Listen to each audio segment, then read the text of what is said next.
क्या होता है जब एक एसएसपी को ही पुलिस थाने से बाहर निकाल दिया जाए, जब उन्हें धक्के देकर सड़क पर फेंक दिया जाए, जब उनके साथ एक आम रिपोर्टर जैसा बर्ताव किया जाए और फिर अगले दिन जब सच सामने आए तो क्या होगा उन पुलिस वालों का जिन्होंने अपने ही बॉस को बेइज्जत किया। ये कहानी है साहस की, न्याय की और उस एक औरत की जिसने पूरे सिस्टम को हिलाकर रख दिया। थाने के गेट पर खड़ी एक महिला, हाथ में कैमरा, चेहरे पर दृढ़ता। पुलिस वाले उसे घूर रहे थे जैसे वो कोई अपराधी हो। निकल, यहां से बहुत शौक है रिपोर्टिंग का। एक सिपाही ने धक्का दिया। वो लड़खड़ाई लेकिन संभल गई। मुझे अंदर जाना है, मुझे इंस्पेक्टर साहब से मिलना है। उसकी आवाज में कोई डर नहीं था। अबे चल, हट, यहां तेरे बाप का राज नहीं चलता। दूसरे सिपाही ने उसका कैमरा छीनने की कोशिश की। चारों तरफ लोग तमाशा देख रहे थे, लेकिन किसी की हिम्मत नहीं थी बोलने की। क्या ये महिला सच में एक साधारण रिपोर्टर थी या कुछ और था? इस कहानी में जो अगले दिन हुआ उसने पूरे शहर को झकझोर दिया। वो ट्रांसफर ऑन ऑर्डर जो सुबह 6 बजे आया, वो चेहरे जो राख की तरह सफेद पड़ गए, और वो सच जो सबके सामने आया। लेकिन उससे पहले जानना होगा कि आखिर ये थाना इतना खतरनाक क्यों बन गया था। कौन था वो इंस्पेक्टर जिसने अपने घमंड में अपनी ही एसएसपी को पहचानने से इनकार कर दिया। आप जो कहानी सुनने जा रहे हैं वो सिर्फ एक घटना नहीं है। ये उस सच्चाई का आईना है जो हर शहर में, हर थाने में कहीं ना कहीं छुपी हुई है। जहां ताकत का गलत इस्तेमाल होता है, जहां वर्दी इंसानियत से बड़ी हो जाती है। अगर आप भी मानते हैं कि हर किसी को इंसाफ मिलना चाहिए, चाहे वो कितना भी कमजोर क्यों ना हो, तो इस कहानी को अंत तक सुनिए। और हां, नीचे कमेंट में जरूर बताइए कि आप किस शहर से ये कहानी सुन रहे हैं। आपका नाम, आपका शहर हमारे लिए बहुत मायने रखता है। ये कहानी उन सभी के लिए है जो चुपचाप अन्याय सहते रहते हैं। अगर ये कहानी आपके दिल को छू जाए, तो इसे उन लोगों तक जरूर पहुंचाइए जिन्हें इसकी जरूरत है, क्योंकि बदलाव तभी आता है जब हम मिलकर आवाज उठाते हैं। तो चलिए अब शुरू करते हैं वो कहानी जो आपको सोचने पर मजबूर कर देगी कि क्या वाकई हमारा सिस्टम सबके लिए बराबर है। उत्तर प्रदेश का ये शहर बाहर से तो बहुत सामान्य दिखता था, लेकिन अंदर से सड़ चुका था। यहाँ का कोतवाली थाना किसी किले से कम नहीं था, लेकिन ये किला जनता की रक्षा के लिए नहीं, बल्कि उन्हें डराने के लिए खड़ा था। इंस्पेक्टर विक्रम शर्मा, ये नाम सुनते ही लोगों की रूह कांप जाती थी। पिछले 5 साल से वो इस थाने का मालिक बना बैठा था। उसकी मूंछों पर ताव था, आंखों में घमंड और मन में सिर्फ पैसे की भूख। थाना उसकी दुकान बन चुका था जहां इंसाफ नहीं, रिश्वत बिकती थी। सुबह से शाम तक थाने के बाहर लोगों की भीड़ लगी रहती, लेकिन अंदर कोई नहीं जाना चाहता था, क्योंकि जो अंदर गया वो या तो खाली जेब लेकर लौटा या फिर किसी झूठे केस में फंस गया। यहां शिकायत दर्ज करने आओ तो पहले पैसे देने पड़ते, और अगर पैसे नहीं हो तो धमकी मिलती। 3 महीने पहले की बात है। एक 19 साल की लड़की थाने में शिकायत लेकर आई थी। उसके साथ बलात्कार हुआ था, लेकिन अपराधी था शहर के एक बड़े नेता का बेटा। इंस्पेक्टर शर्मा ने क्या किया, उस लड़की को ही धमकाया। तेरे पास सबूत है नहीं है ना, तो चुपचाप घर जा और मुंह बंद रख। लड़की रोती रही, गिड़गिड़ाती रही, लेकिन उसकी एफआईआर तक दर्ज नहीं हुई। उल्टा उसके परिवार को धमकी दी गई कि अगर किसी से कुछ बोला तो उल्टा उन्हीं पर केस कर देंगे। डर के मारे वो परिवार शहर छोड़कर चला गया, और अपराधी वो आज भी खुलेआम घूम रहा है। ऐसा नहीं कि ये पहली बार हुआ था। महीने में 3-4 ऐसे मामले आते जो दबा दिए जाते। गरीब की बेटी का मामला हो तो कोई सुनवाई नहीं, अमीर का बेटा अपराधी हो तो सब अंधे बहरे बन जाते। थाना सिर्फ उन्हीं के लिए था जिनकी जेब भारी हो या जिनकी पहुंच ऊपर तक हो। और सबसे खतरनाक बात, पुलिस सिर्फ चुप नहीं बैठती थी, वो खुद अपराधियों का साथ देती थी। रिश्वत लेकर सबूत मिटा देते, गवाहों को डरा देते और फाइलें गायब कर देते। लेकिन पिछले कुछ हफ्तों से थाने के आसपास एक रहस्यमयी महिला नजर आने लगी थी। कभी सब्जी बेचने वाली के भेष में, तो कभी चाय की दुकान पर बैठी। वो सुनती, देखती और चुपचाप चली जाती। किसी को शक नहीं हुआ, लेकिन उसकी डायरी में हर रोज एक नया पन्ना भरता जा रहा था। एक ऐसा पन्ना जो जल्द ही तूफान लाने वाला था। एसएसपी निहारिका शर्मा के पास पिछले 6 महीने में 47 शिकायतें आ चुकी थीं, सब एक ही थाने के खिलाफ, कोतवाली थाना। हर शिकायत में एक ही नाम, इंस्पेक्टर विक्रम शर्मा। लेकिन जब भी जांच का आदेश दिया, रिपोर्ट आती, सब ठीक है मैडम, कोई गड़बड़ी नहीं। निहारिका जानती थी कि ऊपर से जांच भेजने पर सच कभी बाहर नहीं आता। इंस्पेक्टर को पहले से खबर हो जाती है, सब सफाई हो जाती है और गवाह डर के मारे मुंह बंद कर लेते हैं। इसलिए उन्होंने एक अलग योजना बनाई, एक ऐसी योजना जिसके बारे में किसी को पता नहीं था। एक सुबह निहारिका ने अपनी वर्दी उतारी और साधारण सलवार कमीज पहना, बालों को खुला छोड़ा, चेहरे पर हल्का मेकअप किया और हाथ में एक पुराना कैमरा उठा लिया। देखने में वो बिल्कुल एक स्थानीय रिपोर्टर जैसी लग रही थी। किसी को शक तक नहीं हो सकता था कि ये महिला पूरे जिले की एसएसपी है। वो कोतवाली थाने की तरफ निकल पड़ी। उसके साथ कोई नहीं था, न गार्ड, न गाड़ी, न कोई सिपाही। बस एक छोटा सा बैग जिसमें एक छुपा हुआ रिकॉर्डर था। उसने तय किया था कि वो हर एक बात रिकॉर्ड करेगी। थाने के गेट पर पहुंचकर उसने कैमरा तैयार किया। अंदर से आवाजें आ रही थीं, गालियों की, हंसी मजाक की। उसने गहरी सांस ली और अंदर कदम रखा। अब वो एसएसपी निहारिका शर्मा नहीं थी। वो एक साधारण रिपोर्टर थी जो पुलिस की अच्छी छवि पर रिपोर्ट बनाने आई थी। लेकिन उसके सवाल साधारण नहीं होने वाले थे। हर सवाल एक चुभन थी, एक चुनौती थी, और जो जवाब मिलने वाले थे वो इस थाने का असली चेहरा दिखाने वाले थे। थाने के अंदर दो सिपाही कुर्सी पर पैर फैलाकर बैठे थे। एक बीड़ी पी रहा था, दूसरा फोन पर किसी से हंस हंस कर बात कर रहा था। निहारिका को देखकर उनकी नजरें घूमी। अरे, ये कौन है, कहां से आ गई? नमस्ते, मैं स्थानीय अखबार से हूं। मुझे इंस्पेक्टर साहब से मिलना है। मैं थाने की अच्छी छवि पर एक रिपोर्ट बना रही हूं। निहारिका ने बड़ी विनम्रता से कहा। सिपाही ने उसे ऊपर से नीचे तक घूरा। रिपोर्ट, यहां कोई रिपोर्ट विपोर्ट नहीं बनेगी, चल भाग यहां से। उसकी आवाज में वही घमंड था जो हर भ्रष्ट सिपाही में होता है। लेकिन मैं सिर्फ कुछ सवाल पूछना चाहती हूं। जनता को पता चलना चाहिए कि थाने में क्या होता है। निहारिका ने जानबूझकर उकसाने वाला लहजा अपनाया। ओहो, बड़ी आई जनता की मसीहा बनने। अबे ये देख। सिपाही ने उसके कैमरे की तरफ हाथ बढ़ाया। इस कैमरे से कुछ नहीं होगा, यहां हमारा राज चलता है। निहारिका ने कैमरा पीछे खींच लिया। मुझे इंस्पेक्टर साहब से मिलना है। मैं उनसे पूछना चाहती हूं कि पिछले महीने आई उस बलात्कार की शिकायत का क्या हुआ। बस ये सुनते ही माहौल बदल गया। दूसरे सिपाही ने फोन काटा और गुस्से में उठकर खड़ा हो गया। तू कौन होती है ये सब पूछने वाली? चल निकल यहां से, वरना अंदर बंद कर देंगे। मैं एक रिपोर्टर हूं और मुझे हक है, निहारिका ने बीच में ही कहना शुरू किया। हक? तुझे हक है? पहले सिपाही ने उसका हाथ पकड़ लिया और धक्का देकर बाहर की तरफ घसीटने लगा। यहां सिर्फ हमारा हक चलता है, निकल। ठीक थी। निहारिका को जोर से धक्का दिया गया। वो लड़खड़ाई, लेकिन संभल गई। बाहर खड़े लोग ये सब देख रहे थे, लेकिन किसी ने कुछ नहीं कहा। सब डरे हुए थे। ये तुम्हारी पुलिस का असली चेहरा है, निहारिका ने आखिरी बार कहा। हां, और अब भाग जा यहां से, वरना तेरे ऊपर केस कर देंगे। सिपाही ने गेट बंद कर दिया। निहारिका बाहर खड़ी रही। उसकी आंखों में गुस्सा था, लेकिन चेहरे पर एक अजीब सी शांति। उसने अपने बैग में हाथ डाला और रिकॉर्डर बंद किया। सब कुछ रिकॉर्ड हो चुका था, हर शब्द, हर धक्का, हर अपमान।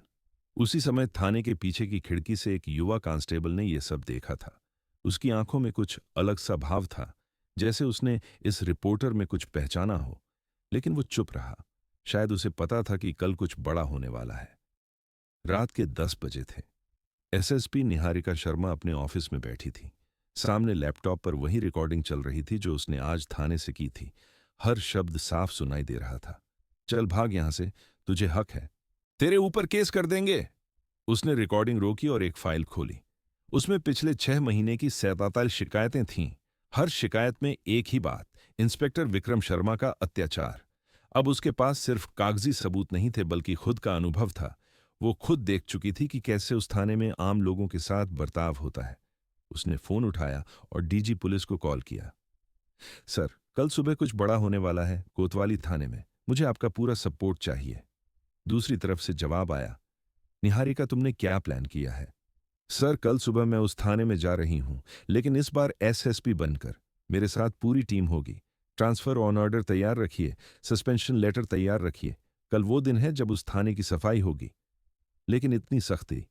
सर, जब मैं खुद एक साधारण महिला बनकर गई तो मुझे धक्के मारकर निकाला गया। अगर मैं एसएसपी नहीं होती तो शायद मुझे भी झूठे केस में फंसा दिया जाता। अब सोचिए, उन गरीब लोगों का क्या हाल होता होगा। डीजी साहब चुप थे। फिर बोले, ठीक है, जो भी जरूरत हो वो करो, मेरा पूरा साथ है। उसने अपने 2 भरोसेमंद अफसरों को बुलाया। कल सुबह 6 बजे तैयार रहना, 5 गाड़ियां चाहिए, पूरी टीम चाहिए। और हाँ, मीडिया को भी खबर कर देना। मुझे चाहिए कि पूरा शहर देखे कि उस थाने में क्या होता है। लेकिन किसी को नहीं पता था कि निहारिका के पास एक और चाल थी। वो अकेली नहीं थी। उस थाने के अंदर एक कांस्टेबल था, राजेश। वही युवा कांस्टेबल जिसने आज खिड़की से सब कुछ देखा था। राजेश ने पिछले 3 महीने से निहारिका को गुप्त जानकारी दी थी। रात 11 बजे निहारिका के फोन पर एक मैसेज आया, राजेश की तरफ से, मैडम, कल मैं तैयार हूं, जो भी सबूत चाहिए वो मैं दूंगा। निहारिका मुस्कुराई। अब सब कुछ सेट था। बस सुबह का इंतजार था। सुबह के ठीक 6 बजे कोतवाली थाने के बाहर 5 काली गाड़ियां आकर रुकी। सायरन की आवाज पूरे इलाके में गूंज उठी। थाने के अंदर इंस्पेक्टर विक्रम शर्मा अपने केबिन में सो रहा था। कल रात उसने खूब शराब पी थी। सिपाही भी आधे सोए हुए थे। किसी को अंदाजा नहीं था कि अगले कुछ मिनटों में क्या होने वाला है। गाड़ियों से लोग उतरे। सबसे आगे एक महिला थी, स्मार्ट वर्दी में, कंधे पर 3 सितारे, चेहरे पर दृढ़ता। उसके पीछे 15 पुलिसकर्मी थे और साथ में 2 मीडिया वाले भी। कैमरे चालू थे, माइक तैयार थे। निहारिका शर्मा ने थाने के मुख्य दरवाजे की तरफ कदम बढ़ाया। गेट पर वही सिपाही खड़ा था जिसने कल उसे धक्का दिया था। उसने निहारिका को देखा। पहले तो पहचान नहीं पाया, फिर जैसे ही उसकी नजर वर्दी पर पड़ी, उसका चेहरा सफेद पड़ गया। ए ए एसएसपी मैडम! उसकी आवाज कांप रही थी। निहारिका ने कोई जवाब नहीं दिया, बस सीधे अंदर घुस गई। उसके पीछे पूरी टीम थी। सिपाही दीवार से चिपक गया। उसके पैरों में जान नहीं बची थी। अंदर पहुंचकर निहारिका ने चारों तरफ नजर घुमाई। गंदगी, बदबू और बेतरतीबी। ये था उनका थाना, ये था कानून का मंदिर। इंस्पेक्टर विक्रम शर्मा कहाँ है? उसकी आवाज गूंजी। एक सिपाही हकलाते हुए बोला, मैडम, वो केबिन में है, बुलाओ उन्हें अभी, इसी वक्त। निहारिका का स्वर कड़क था। सिपाही भागकर केबिन में गया। सर, सर उठिए, एसएसपी मैडम आई हैं। विक्रम शर्मा ने आंखें मली। क्या बकवास कर रहा है? एसएसपी यहां क्यों आएंगी? सर प्लीज जल्दी बाहर आइए, पूरी टीम है। अब विक्रम को थोड़ा होश आया। वो उठा, कपड़े ठीक किए और लड़खड़ाते हुए बाहर आया। जैसे ही उसने निहारिका को देखा, उसके कदम थम गए। वो वही महिला थी, वही जिसे कल उसके सिपाहियों ने धक्के मारकर निकाला था। लेकिन आज आज वो एसएसपी की वर्दी में खड़ी थी। इंस्पेक्टर विक्रम शर्मा, पहचाना मुझे? निहारिका ने धीरे से पूछा। विक्रम का गला सूख गया। मैडम, मैं वही रिपोर्टर हूं जिसे कल तुम्हारे सिपाहियों ने धक्के मारकर बाहर निकाला था। लेकिन असली में मैं इस जिले की एसएसपी हूं। पूरे थाने में सन्नाटा छा गया। जो सिपाही कल तक अकड़ में रहते थे, वो आज दीवारों से छिपके खड़े थे। तुमने मुझे नहीं पहचाना, ठीक है, लेकिन अगर मैं सच में एक आम रिपोर्टर होती, तब भी क्या तुम मुझे ऐसे ही निकालते? क्या ये तुम्हारी ड्यूटी है? निहारिका की आवाज अब तेज हो रही थी। विक्रम घुटनों के बल गिर गया। मैडम माफ कर दीजिए, हमें नहीं पता था। पता नहीं था? निहारिका चिल्लाई। तुम्हें पता नहीं था कि एक महिला को ऐसे नहीं बोलते? पता नहीं था कि एक रिपोर्टर को अपना काम करने देना चाहिए? या सिर्फ इतना पता नहीं था कि वो एसएसपी है? अब तक मीडिया वाले सब कुछ रिकॉर्ड कर रहे थे। निहारिका ने अपने बैग से वो रिकॉर्डर निकाला। ये सुनो सब, कल की रिकॉर्डिंग है। रिकॉर्डिंग चलाई गई। चल भाग यहां से, यहां हमारा राज चलता है, तेरे ऊपर केस कर देंगे। हर आवाज गूंज रही थी। विक्रम का चेहरा राख की तरह सफेद हो गया था। और ये देखो, निहारिका ने एक फाइल फेंकी। 47 शिकायतें, 47 लोगों ने तुम्हारे खिलाफ शिकायत की, लेकिन तुमने क्या किया? सबको दबा दिया, धमका दिया। फिर निहारिका ने राजेश की तरफ देखा। राजेश आगे बढ़ा और एक और फाइल दी। मैडम, ये है उन सभी केसों की लिस्ट जो इंस्पेक्टर साहब ने रिश्वत लेकर दबाए हैं, और ये है उनके बैंक खातों का डिटेल जहां पैसे जमा हुए हैं। अब विक्रम पूरी तरह टूट चुका था। निहारिका ने अपने साथ आए अफसरों की तरफ देखा।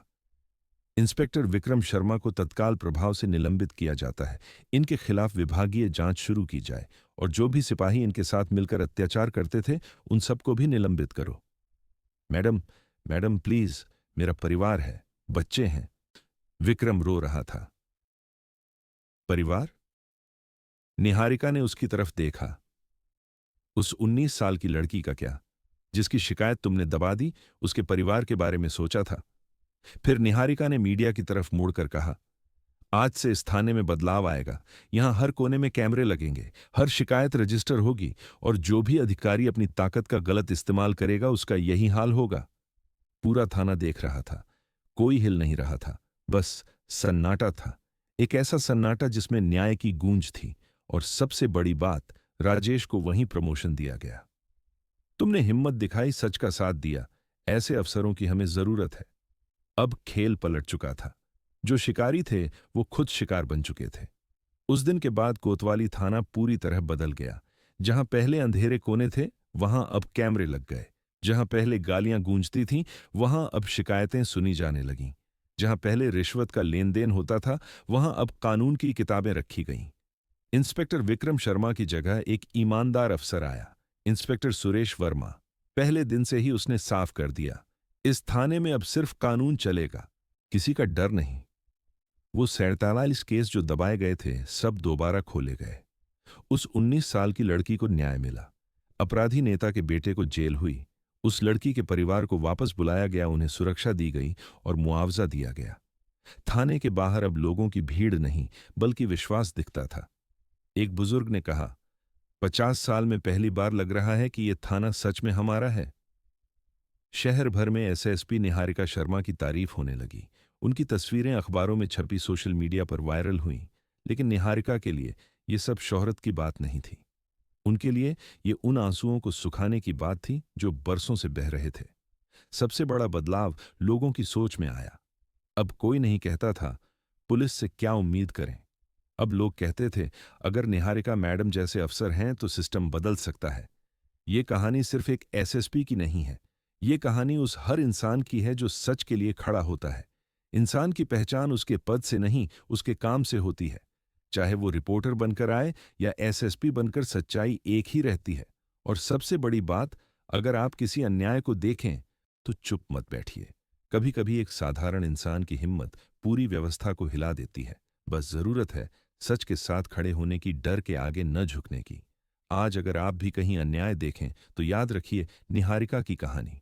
और अगर कभी लगे कि आपकी आवाज छोटी है तो याद कीजिए कि एक चिंगारी भी पूरे जंगल को रोशन कर सकती है। अगर ये कहानी आपको छू गई हो, अगर आपको लगता है कि ऐसे अफसरों की कहानियां हर किसी तक पहुंचनी चाहिए, तो इसे आगे बढ़ाइए। क्योंकि जब सच की आवाज बुलंद होती है तो बदलाव जरूर आता है। और हाँ, नीचे कमेंट में जरूर बताइए कि आपको ये कहानी कैसी लगी।